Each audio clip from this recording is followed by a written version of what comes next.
kita bersyukur ketika rumah kita jauh, karena semakin jauh rumah kita dari masjid, maka langkah kaki kita itu lebih banyak. Nah, ketika kita melangkahkan kaki kita lebih banyak, itu dihitung sebagai pahala yang mana bisa menggugurkan dosa-dosa kita.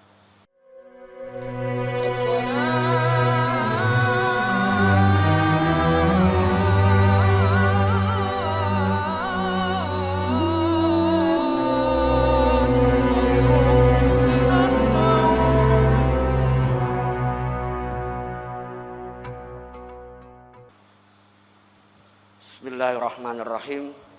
Assalamualaikum warahmatullahi wabarakatuh.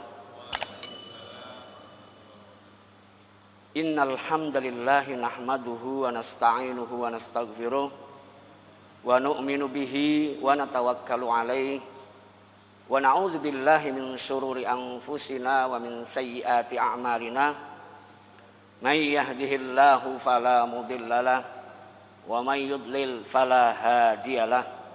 Asyhadu an la ilaha illallah wahdahu la syarikalah wa asyhadu anna Muhammadan abduhu wa rasuluh la nabiyya wa la rasulah ba'dah. Allahumma salli wa sallim wa barik ala sayyidina Muhammad wa ala alihi wa ashabi ajma'in.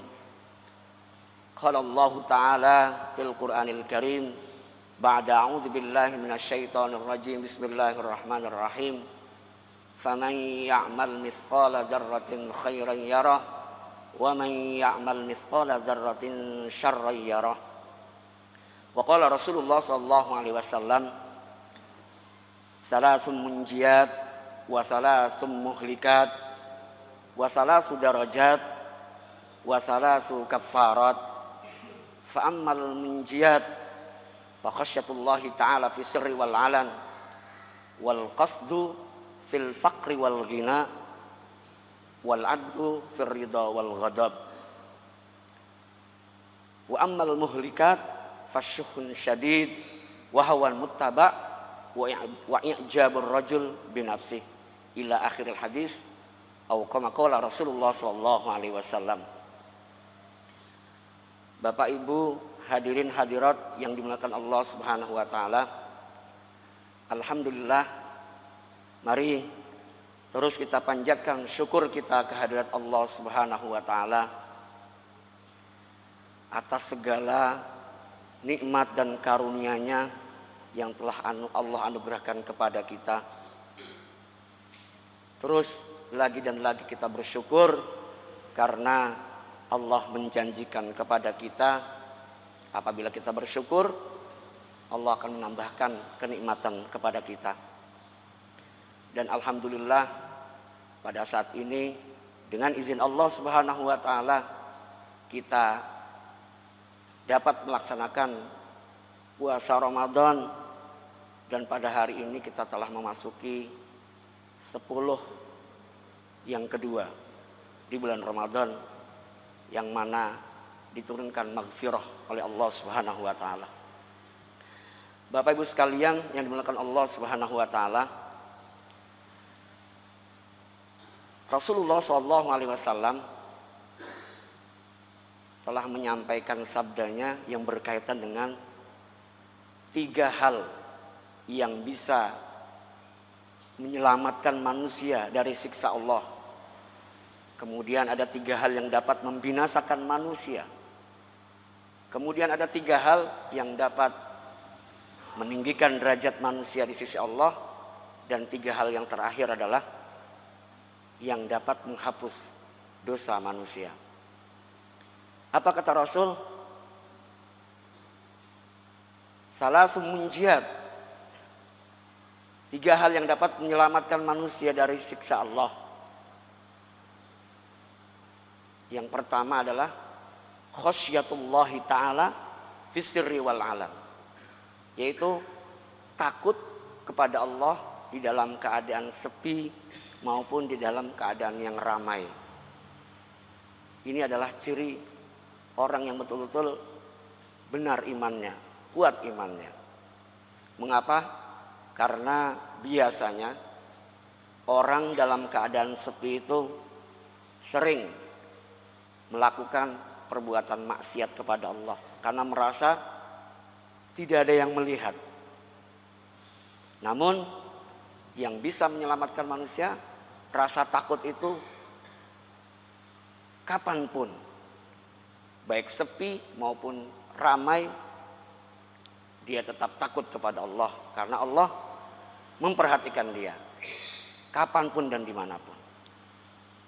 Kemudian yang kedua kata Rasul, al-qasdu fil faqri wal ghina, yaitu berhemat baik dalam keadaan kekurangan atau fakir maupun dalam keadaan kaya. Kalau orang dalam keadaan fakir mungkin wajar karena dia hidup dalam keadaan terbatas. Tapi biasanya orang yang dicoba oleh Allah dengan harta atau kelebihan harta biasanya banyak yang lengah sehingga dia boros. Hal-hal yang tidak perlu dia beli akhirnya dia beli karena mengikuti hawa nafsunya. Maka yang bisa menyelamatkan manusia dari siksa Allah kata Rasul, hemat baik dalam keadaan fakir maupun dalam keadaan kaya.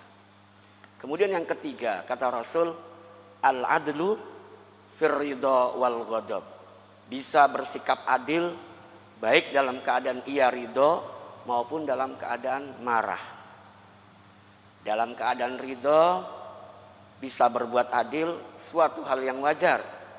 Namun ketika dalam keadaan marah dia tetap ridho, ini adalah hal yang sangat luar biasa, sehingga maka tidak heran bisa bersikap adil dalam keadaan marah. Ini adalah salah satu hal yang bisa menyelamatkan manusia dari siksa Allah.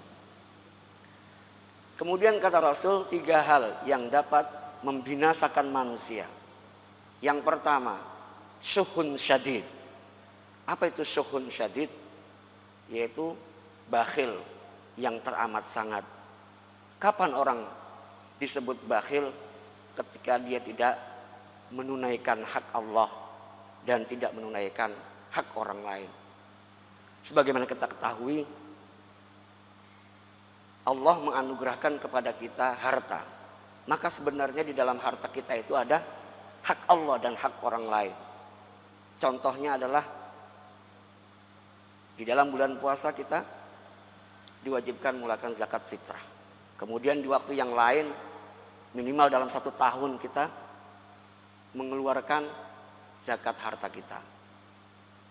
Apabila itu tidak kita tunaikan karena kita menganggap itu adalah milik kita, maka inilah yang dinamakan namanya bakhil. Kemudian yang kedua, hawan muttaba, yaitu orang yang mengikuti hawa nafsu. Ini pasti binasa. Dalam suatu riwayat disebutkan ketika para sahabat kembali dari berperang, Rasul menyampaikan bahwa sebenarnya perang yang sesungguhnya itu adalah memerangi hawa nafsu. Maka di bulan Ramadan ini Allah menempa kita bagaimana kita betul-betul bisa mengekang hawa nafsu kita. Maka apabila kita mampu menundukkan atau menguasai hawa nafsu kita akan sukses. Namun apabila hawa nafsu kita menguasai kita, maka bersiap-siaplah hancur. Kemudian yang ketiga kata Rasul, i'jabul mar'i binafsi, yaitu orang yang membanggakan dirinya sendiri. Jadi merasa akulah yang paling hebat, akulah yang paling baik, akulah yang paling banyak amalnya. Sehingga dia menganggap dia yang paling keren dan dia menganggap orang lain adalah tidak lebih baik dari dia. Maka inilah rasa bangga. Tidak diucapkan tapi ditampakkan atau di dalam hati dia menganggap dirinya seperti itu. Ini sangat berbahaya sekali, sehingga dalam sebuah riwayat disebutkan bahwa nanti di yaumul hisab ada orang yang bangkrut. Siapa itu orang yang bangkrut? Adalah orang yang menganggap dia punya amal yang banyak, tapi ketika dia dihisab oleh Allah dia zong, tidak punya apa-apa. Salah satu penyakit hatinya adalah i'jabur rajul binafsi, yaitu rasa bangga atau merasa lebih baik daripada orang lain. Bapak Ibu sekalian yang dimuliakan Allah Subhanahu wa taala, kemudian ada 3 hal yang meninggikan derajat kita di sisi Allah. Apa itu?